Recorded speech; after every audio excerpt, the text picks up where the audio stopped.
देखिए, इस बैठक पर सबकी निगाहें टिकी हुई है कि क्या इस बैठक में कुछ बड़ा हो सकता है, क्योंकि जिस तरीके से उत्तर प्रदेश की सियासत में हलचल यानी कि बीजेपी के अंदर जो उथल पुथल देखने को मिल रही है, इसके बाद लगातार देखिए बैठकों का दौर जारी है। कल उत्तर प्रदेश के मुख्यमंत्री योगी आदित्यनाथ की बैठक हुई थी, बीएल संतोष के साथ देर रात ये बैठक हुई। हालांकि इस बैठक के बाद ये जानकारी सामने आई है कि उपचुनाव को लेकर चर्चा हुई और साथ ही साथ उत्तर प्रदेश में जो भी चल रहा है बीजेपी के अंदर उसे लेकर चर्चा हुई। इसके बाद आज ये बैठक, ऐसे में कयास ही लगाए जा रहे हैं कि इस बैठक के बाद कुछ बड़ा हो सकता है और सवाल ये भी उठ रहे हैं कि जो भी चीजें चल रही है उत्तर प्रदेश बीजेपी के अंदर, क्या इस बैठक के बाद उस पर भी विराम लग जाएगा? क्योंकि देखिए लगातार विपक्षी दलों की तरफ से तंज कसा जा रहा है उत्तर प्रदेश बीजेपी के अंदर जो भी चीजें देखने को मिल रही है, और इसके बाद आज की ये बैठक काफी मायनों में अहम माना जा रहा है।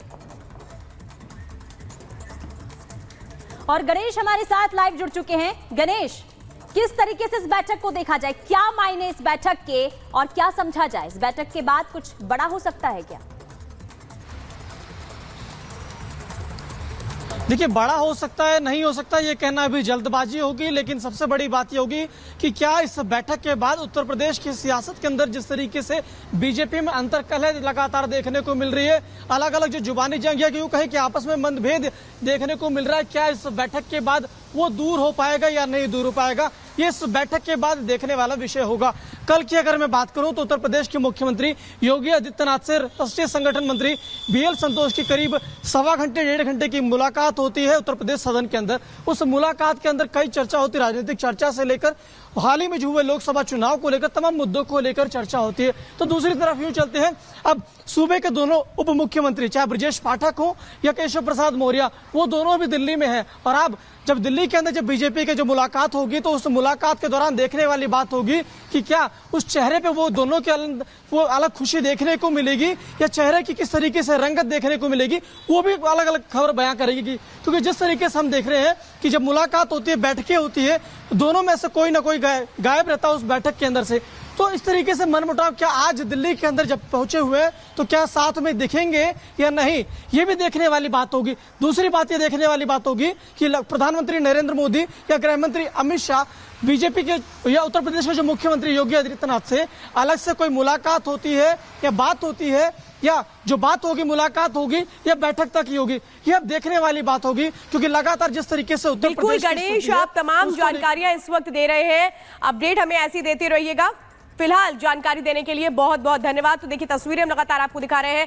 नीति आयोग की जो बैठक है उसमें तमाम राज्यों के जो मुख्यमंत्री पहुंचे हैं वो हम तस्वीरें दिखा रहे हैं आपको, और ममता बनर्जी का पहुंचना चर्चा का विषय बना हुआ है। और फिलहाल इस वक्त आपको बता दें कि नीति आयोग की इस बैठक के जरिए आगे का रोड मैप क्या होगा उसको भी लेकर के बहुत सारे ऐसे नीतिगत फैसले हैं जो लिए जाने हैं। और इस बैठक में कई ऐसे राज्यों के मुख्यमंत्री हैं जिन्होंने दूरी भी बनाई है, जो इंडी ब्लॉक से आते हैं। सवाल यह है कि हालांकि इससे पहले भी कई मर्तबा हमने देखा है कि कैसे वो राज्य जो एक तरह से कहें कि विपक्षी राज्यों की भूमिका में रहते हैं वो शामिल नहीं होते हैं। लेकिन सवाल ये है कि नीति आयोग की बैठक से दूरी बनाने के पीछे सिर्फ क्या एक तरह से कहें ये संदेश देना है कि हम साथ नहीं निभाना चाहते हैं, या ये संदेश देना है कि हमें इस बैठक से मतलब नहीं है। बहुत सारे सवाल उठते हैं जब एक तरह से कहें कि इंडी ब्लॉक के जो मुख्यमंत्री है वो जब शामिल नहीं हो रहे हैं इस बैठक में।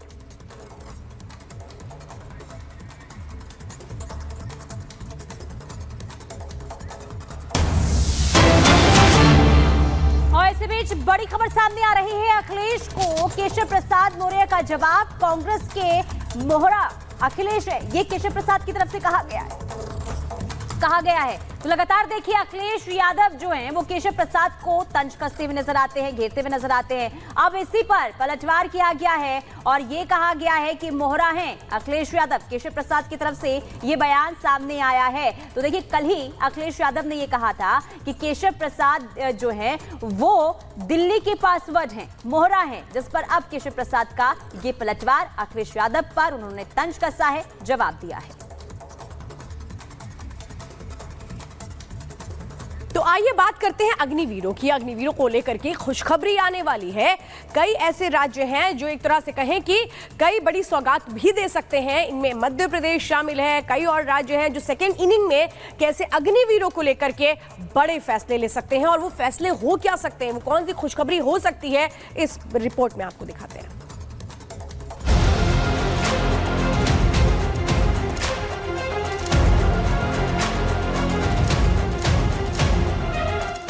उत्तर प्रदेश, मध्य प्रदेश और छत्तीसगढ़ सरकारों ने अग्निवीरों के लिए बड़ी घोषणा की है। इन प्रदेश सरकारों ने अग्निवीरों को आरक्षण देने का ऐलान किया है। यूपी के मुख्यमंत्री योगी आदित्यनाथ ने अग्निवीर योजना को यूपी पुलिस और पीएसी में आरक्षण देने का फैसला लिया है। सीएम योगी ने कहा कि 4 साल की सेवा के बाद अग्निवीरों को पुलिस सेवा में, पीएससी में प्राथमिकता के आधार पर समायोजन की सुविधा मिलेगी।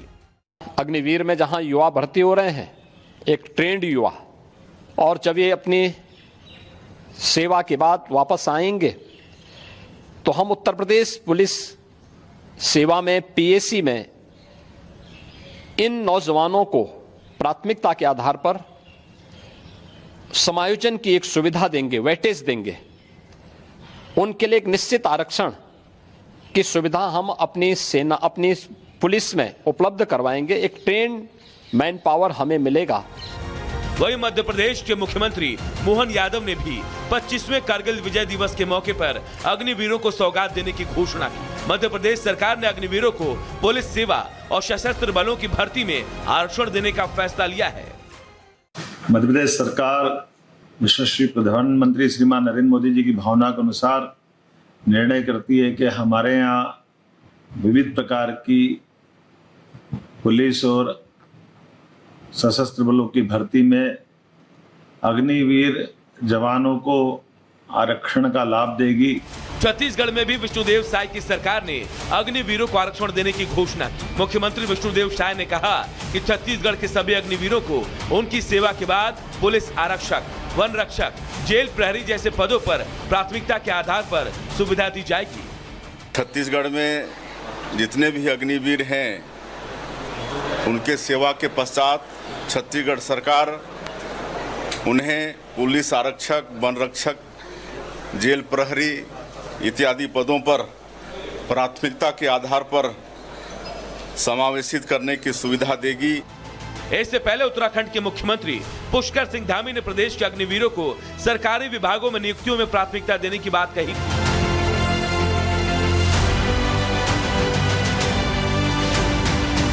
केंद्रीय गृह मंत्रालय ने केंद्रीय सशस्त्र बल और असम राइफल्स में पूर्व अग्निवीरों को 10% आरक्षण देने की घोषणा की है।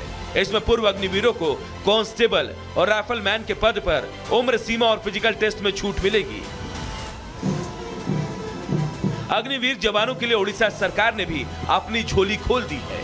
मांझी सरकार ने अग्निवीर जवानों को सरकारी नौकरियों में 10% आरक्षण देने का ऐलान किया है। Bureau report, Republic Bharat. और बात करेंगे बेंगलुरु की, जहां पर एक पीजी में एक महिला का मर्डर का वीडियो सामने आया है, जिसमें दिखाई दे रहा है कि कैसे एक शख्स वहां पर पहुंचता है पीजी में और एक महिला पर एक के बाद एक चाकू से कई वार करता है। यह दर्दनाक हत्या का वीडियो आइए आपको दिखाते हैं इस रिपोर्ट के जरिए। कर्नाटक की राजधानी बेंगलुरु में दिल दहला देने वाला मर्डर का एक वीडियो सामने आया है। बेंगलुरु के कोरमंगला में एक पीजी में 2 दिन पहले गला रेत कर एक लड़की की हत्या कर दी गई थी। उससे जुड़ा एक सीसीटीवी फुटेज अब पुलिस को मिला है। इसमें एक युवक लड़की पर चाकू से हमला करते देखा जा सकता है। पुलिस के मुताबिक लड़की की हत्या 23 जुलाई की रात को की गई। हमलावर ने कमरे में घुसकर बिहार की रहने वाली 24 साल की कृति कुमारी को मार डाला।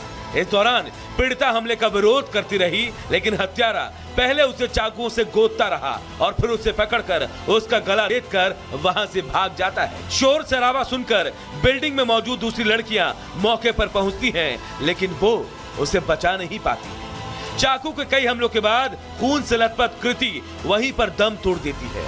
हत्यारों को पकड़ने के लिए 3 टीमें बनाई गई हैं। Bureau report, Republic Bharat.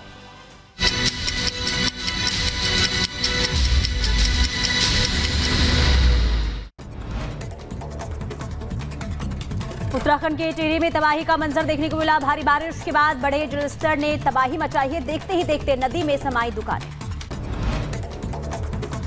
Haridwar के कांगड़ा घाट पर तेज लहरों के बीच फंसा एक शख्स, एसडीआरएफ के जवानों ने कड़ी मशक्कत के बाद उस शख्स को बचा लिया। यमुनोत्री धाम में भारी बारिश के बाद तबाही का मंजर। बादल फटने से कई दुकानें बही, घरों में घुसा पानी। बारिश के बाद व्यवस्था दुरुस्त करने में जुटा प्रशासन। उत्तराखंड के बूढ़ा केदार के टोली में भारी बारिश से हुआ लैंडस्लाइड। भूस्खलन की चपेट में आने से मां बेटी की मौत। एक शव बरामद हुआ। मलबा हटाने का काम लगातार जारी। उत्तराखंड के नंदप्रयाग में बही सड़क, आवागमन हुआ ठप, राहगीरों को करना पड़ रहा है परेशानियों का सामना। कर्नाटक के हुबली में भारी बारिश का कहर लगातार जारी, कई इलाकों में भरा पानी, सड़कों पर गाड़ियों की धीमी पड़ी रफ्तार। थोड़ी देर में नीति आयोग की बैठक, मीटिंग में शामिल होने के लिए पहुंची ममता बनर्जी समेत कई बड़े नेता, कई विपक्षी नेताओं ने दूरी भी बनाई। पीएम मोदी की अध्यक्षता में होगी बैठक। उधर राष्ट्रपति भवन के कल्चरल भवन में बैठक का आयोजन, हरियाणा, यूपी समेत कई प्रदेश के सीएम मीटिंग के लिए पहुंच गए हैं। कई अहम मुद्दों पर आज होगी चर्चा। आज पीएम मोदी और अमित शाह से यूपी के सीएम योगी आदित्यनाथ कर सकते हैं मुलाकात। विधायकों, सांसदों के साथ हुई बैठक को लेकर लेंगे फीडबैक। उपचुनाव की तैयारियों का भी दे सकते हैं ब्यौरा। महाराष्ट्र के सीएम एकनाथ शिंदे ने की प्रधानमंत्री मोदी की तारीफ, बोले पीएम के नेतृत्व में देश को 5 ट्रिलियन इकोनॉमी बनाने के लिए हो रहा काम। जम्मू कश्मीर के कुपवाड़ा में सुरक्षा बलों और आतंकियों के बीच मुठभेड़, आतंकियों की तलाश में सेना का सर्च ऑपरेशन जारी। सेना और सुरक्षा बलों के बीच गोलीबारी के दौरान एक आतंकी हुआ ढेर, 3 जवानों के जख्मी होने की भी खबर। हाई अलर्ट पर सेना।